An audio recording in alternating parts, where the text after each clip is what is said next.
नमस्कार, मैं अंजलि मिश्रा और स्वागत है आपका हमारे चैनल में।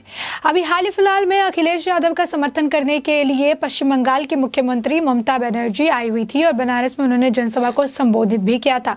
इस दौरान उन्होंने बीजेपी पर जमकर निशाना बोला था और इसके बाद जब वहां पर जनसभा समाप्त हो गया तो उसके बाद वो बनारस से अपने राज्य कोलकाता के लिए रवाना हो गई।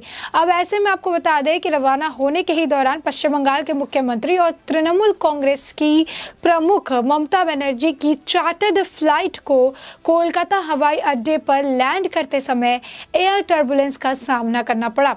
बता दें कि ममता बनर्जी बनारस से वापस कोलकाता को लौट रही थी और इसी दौरान उनकी फ्लाइट को एयर टर्बुलेंस का सामना करना पड़ा। जिस चार्टर्ड फ्लाइट में बंगाल के मुख्यमंत्री ममता बनर्जी यात्रा कर रही थी वह एक छोटा सा विमान था और वह एक एयर टर्बुलेंस की वजह से इसमें बैठे यात्रियों को झटका महसूस हुआ।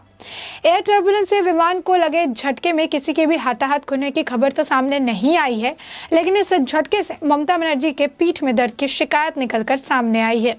कोलकाता हवाई अड्डे पर सूत्रों ने बताया कि पायलट विमान को एयर टर्बुलेंस से बाहर निकालने में कामयाब रहा और इसी वजह से सभी यात्री सुरक्षित निकल आए हैं। वहीं बता दें कि ममता बनर्जी अखिलेश यादव के समर्थन में उत्तर प्रदेश की यात्रा पर थी। उन्होंने गुरुवार को अखिलेश यादव के पक्ष में बनारस में चुनाव प्रचार करते हुए एक संयुक्त जनसभा को संबोधित किया था और एयर टर्बुलेंस का सामना अक्सर विमानों को करना पड़ जाता है क्योंकि ये कोई बड़ी बात नहीं है। जब विमान उड़ता है तो उनके पंखों से हवा जब अनियंत्रित होकर टकराती है तो विमान में एयर टर्बुलेंस पैदा हो जाता है। इससे विमान चलते चलते ऊपर नीचे की तरफ हिलने लगता है और अंदर बैठे यात्रियों को झटके लगने लगते हैं। कभी कभी मौसम खराब होने की वजह से भी एयर टर्बुलेंस हो जाता है। आसमान में बिजली कड़कने, बादल भारी बादल होने की वजह से भी विमान में टर्बुलेंस पैदा होता है। लेकिन आपको बता दें कि ममता बनर्जी के विमान में हुई टर्बुलेंस में जिस तरीके से फंसी है, इसे लेकर राज्य सरकार ने अब डीजीसीए से रिपोर्ट मांगी है। जी हाँ, बिल्कुल सही सुना आपने। पश्चिम बंगाल के मुख्यमंत्री ममता बनर्जी जब लौट रही थी तो उनके विमान में हवा में टर्बुलेंस का सामना करना पड़ा और इसे लेकर ही राज्य सरकार ने अब शनिवार को ही नागरिक उद्यान महानिदेशालय यानी डीजीसीए से रिपोर्ट मांगी है।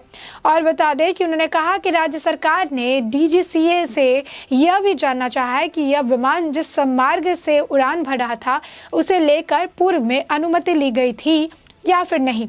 ममता बनर्जी उत्तर प्रदेश के वाराणसी में समाजवादी पार्टी के लिए चुनाव प्रचार करने गई थी और इसे ही लेकर डीजीसीए अधिकारियों ने कहा कि रिपोर्ट पर काम शुरू कर दिया गया है। बता दें कि वाराणसी एयरपोर्ट पर मुख्यमंत्री ममता बनर्जी को ले जा रहे चार्टर्ड विमान में एक एयर पैकेट से टकरा गया था और इस विमान बुरी तरह से हिल गया और हिल जाने की वजह से वहां पर काफी झटके लगे। पायलट ने विमान नेताजी सुभाष चंद्र अंतर्राष्ट्रीय एयरपोर्ट पर सुरक्षित लैंड करवाया था। इस दौरान मुख्यमंत्री ममता बनर्जी की पीठ में चोट आई है। दर्द की खबर निकलकर सामने आ रही है। उनका कहना है यह विमान दसॉल्ट फ्लॉकन 2000 था जो कि 10.3 टन वजनी हल्का विमान है और यह 2 फ्लाइट अटेंडेंट के साथ 19 यात्रियों को ले जाने की क्षमता रखता है। दूसरी ओर राज्य के सत्तारूढ़ तृणमूल कांग्रेस यानी टीएमसी ने इस मामले की उच्च स्तरीय जांच की मांग की है। टीएमसी के राष्ट्रीय प्रवक्ता सुखेंदु शेखर ने कहा कि यह एक काफी गंभीर मामला है और यह मुख्यमंत्री के लिए खतरा उत्पन्न करने जैसा है। उन्होंने आगे कहा कि एविएशन के नजरिए से डीजीसीए को इसकी उच्च स्तरीय जांच करवानी चाहिए। इसके अलावा जेड श्रेणी की सुरक्षा प्राप्त मुख्यमंत्री की सुरक्षा के नजरिए से केंद्र को भी इसकी एक अलग से जांच जरूर करवानी चाहिए। वहीं आपको बता दें कि इस पूरे मामले को लेकर राज्य के मुख्य सचिव हरिकृष्ण द्विवेदी ने भारतीय विमानतल प्राधिकरण यानी एयरपोर्ट अथॉरिटी ऑफ इंडिया को पत्र लिखकर मुख्यमंत्री ममता बनर्जी के विमान के उतरने के दौरान हुई गड़बड़ी का कारण जानने की भी कोशिश की है। ममता बनर्जी को शुक्रवार को एक विमान हादसे में कमर में चोट लग गई थी। इसमें हादसा हुआ नहीं है लेकिन इसको इस तरीके से दिखाया जा रहा है। इसके बाद आपको बता दें कि नब्बाना की ओर से घटना पर रिपोर्ट मांगी गई और सूत्रों के मुताबिक पत्र लिखा गया। आला अधिकारी से पत्र लिखकर पूछा कि वास्तव में वहां क्या हुआ था और इस तरीके की परेशानी क्यों हुई। पूछा गया कि मुख्यमंत्री राज्य सरकार द्वारा किराए पर लिए गए विमान से बनारस लौट रही थी, वह विमान एयर पैकेट में था कि नहीं। पता चला कि एयरपोर्ट अथॉरिटी ऑफ इंडिया को पत्र लिखकर राज्य प्रशासन नहीं रुकेगा। विमान हादसे को लेकर राज्य प्रशासन एक शीर्ष अधिकारी से नागरिक उड्डयन मंत्रालय ने भी बातचीत की है और इसे लेकर जो आपको बता दें कि कोलकाता में आसमान साफ था और इसके बावजूद इस घटना को लेकर राज्य प्रशासन मामले को लेकर ज्यादा चिंतित नजर आ रही है। बादल बारिश तूफान नहीं थे। उनका कहना है कि एयर टर्बुलेंस ऐसे में नहीं हो सकता है।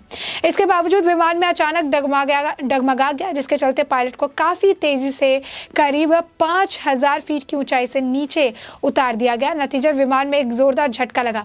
हालांकि मुख्यमंत्री और अनेक दल को पता चला कि एक बड़ा विमान उनके विमान से सामने ही उतरा हुआ था। यह आपदा का कारण है, लेकिन नबान के आला अधिकारियों इस तरह से जवाब से संतुष्ट नहीं है और इस पूरे मामले की गंभीरता से जांच के साथ ये जो है सवाल कर रहे हैं कि आखिर इस तरीके का टर्बुलेंस क्यों हुआ। अब आपको बता दें कि इस तरीके का जो एयर टर्बुलेंस होता है ये काफ़ी जो है एक नॉर्मल फेनोमेना है, जिसके ज़्यादातर असर जो है देखने के लिए ज़्यादा बार जो है फ्लाइट इस तरीके से एयर टर्बुलेंस का शिकार हो जाती है, क्योंकि टर्बुलेंस का सामना अक्सर विमानों को करना पड़ जाता है। ये बहुत ही एक कॉमन फेनोमेना है जो होता है। और साथ ही जब विमान उड़ता है तो उनके पंखों में जब हवा अनियंत्रित होकर टकराती है तो विमान में एयर टर्बुलेंस पैदा हो जाता है और ऐसे में विमान के चलते चलते ऊपर नीचे होने लगता है, क्योंकि यहाँ पर दबाव बनता है और अंदर बैठे यात्रियों को उसके बाद जो है झटका लगने लगता है। कभी कभी मौसम खराब होने की वजह से भी होता है। बादल अगर ज़्यादा भारी हैं, बारिश है, बिजली कड़क रही है, तो भी इस तरीके के एयर टर्बुलेंस का सामना विमान को करना पड़ सकता है। बता दें कि ममता बनर्जी बनारस में थी, अखिलेश यादव का समर्थन करने के लिए वहां पहुंची थी और बनारस काफ़ी ज़्यादा अहमियत रखता है क्योंकि उसे प्रधानमंत्री नरेंद्र मोदी का गढ़ बताया जाता है और ऐसे में बनारस की अहमियत को देखते हुए अखिलेश यादव ने ममता बनर्जी को अपने समर्थन के लिए बुलाया था। ममता बनर्जी इस दौरान कई सारे बयानबाजी करती नजर आई, लोगों से अखिलेश यादव को वोट देने की अपील करती नजर आई और इस दौरान उन्होंने योगी आदित्यनाथ यानी उत्तर प्रदेश के मुख्यमंत्री योगी आदित्यनाथ को लेकर आपत्तिजनक टिप्पणी भी की और कहा कि योगी तो नाम से योगी है, काम से भोगी है। साथ ही उन्होंने बीजेपी पर जमकर निशाना साधा। उन्होंने कहा कि लोगों को किसी पर भी भरोसा करने की जरूरत नहीं है। बीजेपी को गुंडा राज बताया, बीजेपी को झूठा बताया, बीजेपी को लोगों पर धोखा देने का आरोप लगाया। साथ ही उन्होंने बीजेपी को लेकर जो है तो लगातार जो है वो टिप्पणी करती नजर आई। उन्होंने कहा कि यहाँ पर भी खेला होगा और यहाँ पर बीजेपी को खदेड़ा भी करना होगा। यहाँ पे खेला होगा और बीजेपी का खदेड़ा किया जाएगा। साथ ही उन्होंने जितने भी वहाँ पर जनता मौजूद थी उनसे कहा कि आप भूल मत करिए, गलती मत करिए, चूक मत करिए। आप सभी को पता है कि किसे आप वोट देना है। अगर आप इस बार वोट देने से चूक जाएंगे तो यहाँ पर गुंडा राज जो है वो आ जाएगा। और मुख्यमंत्री ममता बनर्जी लगातार जो है अखिलेश यादव को वोट देने की अपील करती नजर आई और ये भी कहा कि किस तरीके से उन्हें काले झंडे दिखाए गए थे और इनके जो है परेशानी पैदा की गई थी, लेकिन वो डटी रही, वहां से गई नहीं। इस दौरान बता दें उन्होंने कई ज़्यादा जो है टिप्पणी की, बीजेपी पर लगातार निशाना साधती नजर आई। एक के बाद एक बयान आया, लोगों से अपील अखिलेश यादव की पार्टी को जो है जिताने के लिए। बंगाल का हाल भी उन्होंने बताया कि बंगाल में क्या सारी चीज़ें हो रही है। कोविड के मामले को भी लेकर उन्होंने जो है पीएम मोदी पर निशाना साधा, भाजपा की सरकार पर निशाना साधा और इसके बाद जब वहाँ पर प्रचार खत्म हो गया तो वापस वो जो है कोलकाता के लिए वापसी करने के लिए निकली। विमान काफ़ी छोटा था, 19 यात्रियों के साथ जो है 2 फ्लाइट अटेंडेंट शामिल थे, चार्टर्ड फ्लाइट था और ऐसे में फ्लाइट आते वक्त एयर टर्बुलेंस का शिकार हो गया। लेकिन उस दौरान जो है वहाँ पर जो पायलट थे उन्होंने पूरे मामले को संभाल कर फ्लाइट को सेफली लैंड करवा दिया। लेकिन ऐसा कहा जा रहा है कि उस दौरान लगे झटके से ममता बनर्जी के पीठ में दर्द हो गया और इसे लेकर अब राज्य सरकार ने अब इस पूरे मामले पे उच्च स्तरीय जांच की मांग की है। साथ ही राज्य सरकार ने डीजीसीए से भी इस पूरे मामले पर रिपोर्ट मांगी है और ये भी कहा है कि ममता बनर्जी की सुरक्षा को देखते हुए जो केंद्र की सरकार है उन्हें भी इस पूरे मामले की अलग से जाँच करवानी चाहिए। अब ऐसे में केंद्र सरकार इस पर क्या कुछ रवैया अपनाती है, क्या कुछ कहती नजर आती है, साथ ही डीजीसीए की रिपोर्ट में क्या कुछ निकल कर सामने आता है, ये आने वाले वक्त के साथ हम आपको अपडेट देते रहेंगे।